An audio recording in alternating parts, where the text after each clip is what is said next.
¿Qué tal? Buenas tardes. Bueno, primero decir que es un gusto y un placer estar aquí frente a ustedes presentándole esta revisión, la cual titulamos Factores pronósticos en miocardiopatía periparto asociada a insuficiencia cardíaca, ¿no? La cual realmente es un tema bastante interesante. Me gustaría empezar, antes que nada, explicando qué es la miocardia periparto. Tenemos que es una insuficiencia cardíaca, principalmente por una disfunción sistólica ventricular izquierda. Principalmente se da durante finales del embarazo o a principios de los meses postparto. Tenemos que es una enfermedad heterogénea. ¿Qué quiere decir esto? Que no precisamente la evolución se da igual en todas las pacientes. Mientras tenemos pacientes que sí pueden llegar a recuperar la funcionalidad cardíaca por completo, tenemos otro tanto de pacientes que también llegan a tener, llegan a tener insuficiencia cardíaca progresiva, incluso, como lo veremos un poco más adelante, algunos efectos adversos un poco más agresivos. De igual manera, me gustaría mencionar que nuestro objetivo principal es hacerles llegar que no nos tenemos que esperar hacia el diagnóstico. Principalmente tenemos que buscar las pacientes que tienen mayor susceptibilidad a padecer esta patología y así poder empezar a tratar desde principios antes de que se llegue ya a la enfermedad.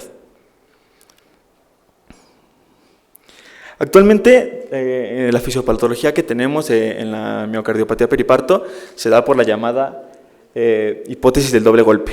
¿A qué hace referencia esto? Tenemos que el primer golpe es una predisposición basal. Tenemos de dos tipos, que puede llegar a ser tanto genética como adquirida. En la genética contamos con mutaciones de genes en los sarcómeros, con genes cardíacos.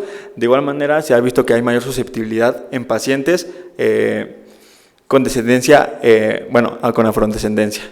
Y en la susceptibilidad adquirida encontramos que principalmente tenemos la déficit nutricional, tenemos igual antecedentes de anomalías cardíacas, al igual que algunos factores metabólicos y nuevamente deficiencia en las vías cardioprotectoras como el STAT1. El segundo golpe, que es el más importante, que es el que desencadena como tal la patología, es el estrés oxidativo que se da en el periodo periparto. Esto se da gracias a que durante el embarazo se genera un estrés oxidativo, liberación de radicales libres, y estos radicales libres hacen que la prolactina se fragmente en un ente que es principalmente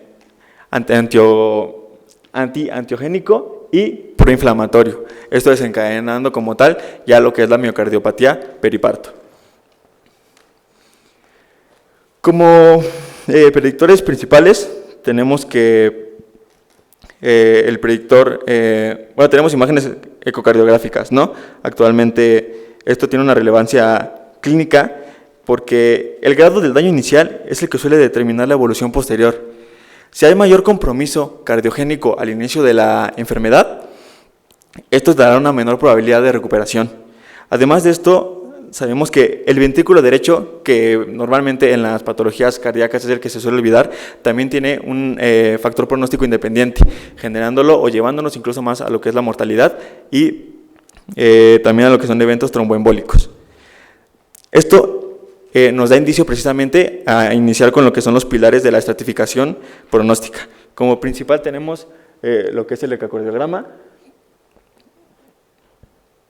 En el ecocardiograma principalmente tenemos lo que es el FEBI, ¿no? Que es la fracción eyectable del ventrículo izquierdo.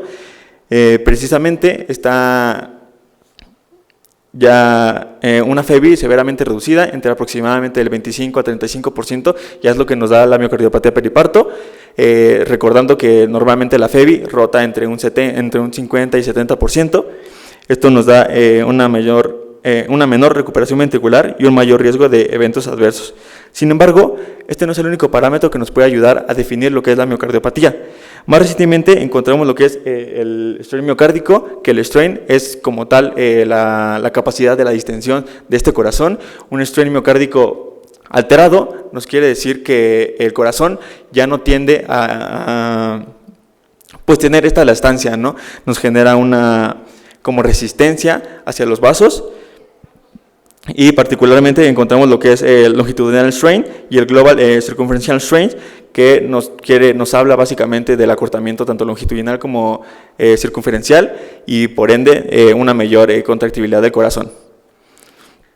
Actualmente el ecocardiograma es el factor pronóstico más importante en esta enfermedad. Sin embargo, no es el único. También encontramos biomarcadores, principalmente tenemos lo que son los biomarcadores, péptidos natriuréticos, como el BNP, como ya lo habíamos estado viendo en las ponencias anteriores, que reflejan principalmente son péptidos natriuréticos. Estos péptidos reflejan lo que es un estrés de la pared ventricular junto con las troponinas que indican una lesión miocárdica activa. Esto, más que verlo como un valor aislado, es importante verlo como un factor pronóstico con relevancia en una evolución con lo que es el tiempo. La elevación persistente suele asociarse con una peor recuperación.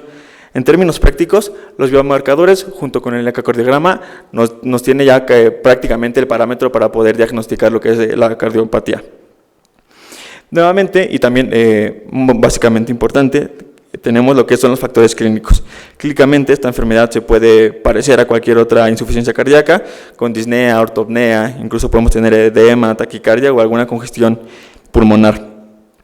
Sin embargo, existen efectos adversos clínicos que nos pueden llegar a empeorar básicamente lo que es la miocardiopatía, llegándola incluso a llevar hasta los efectos adversos.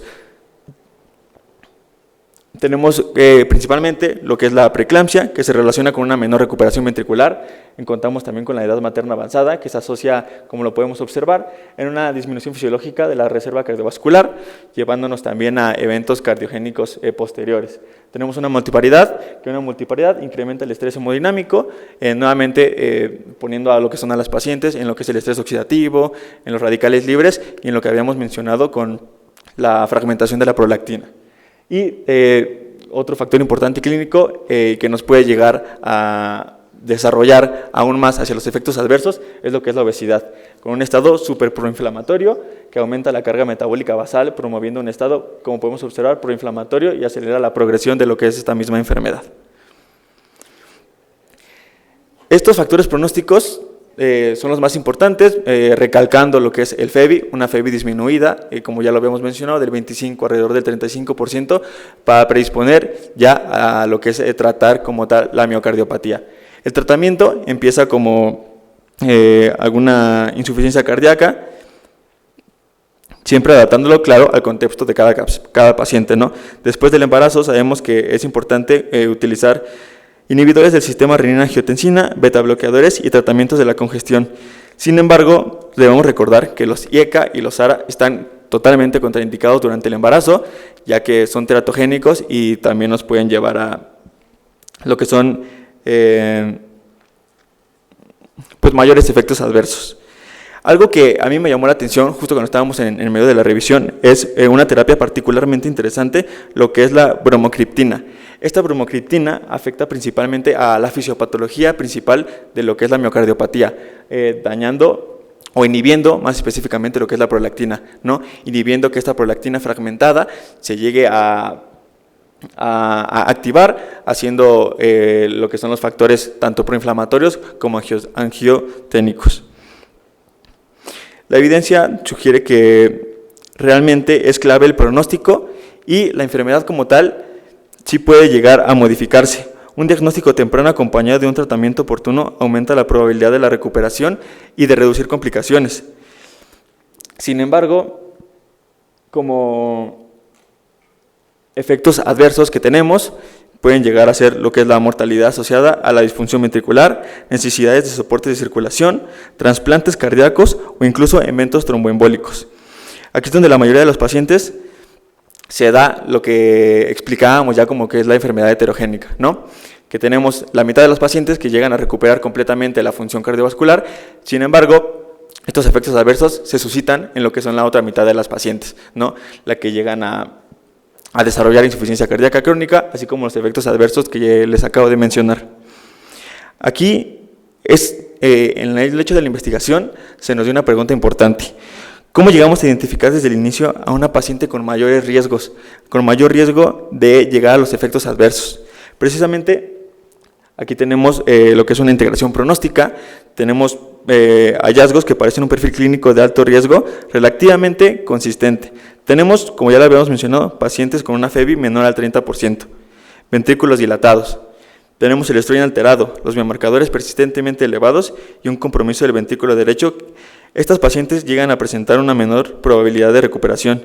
Y además, si existen factores clínicos como la preeclampsia, la obesidad, la edad materna avanzada o la multiparidad, los efectos adversos que llegan a ser tienen que llegar a la índole ya de la mortalidad, ¿no? Como conclusiones, me gustaría que se llevaran que no es necesario llegar al diagnóstico. Lo más importante de la investigación es que se lleven que tenemos que estar en contacto con los pacientes, así para identificar a pacientes con mayor susceptibilidad a desarrollar la miocardiopatía y así prevenir, antes de que se suscite ya el diagnóstico como tal, pues la enfermedad. Y ya una vez con la enfermedad, tener el tratamiento y el diagnóstico oportuno para así poder evitar o retrasar por completo pues el daño cardíaco e incluso poder recuperar las funciones cardíacas que tenemos como tal. Reconocer los factores e intervenir oportunamente puede modificar el curso de la enfermedad y mejorar el pronóstico.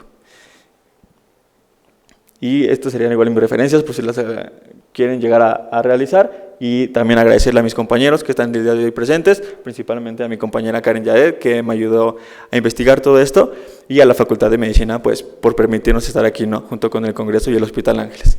Muchas gracias.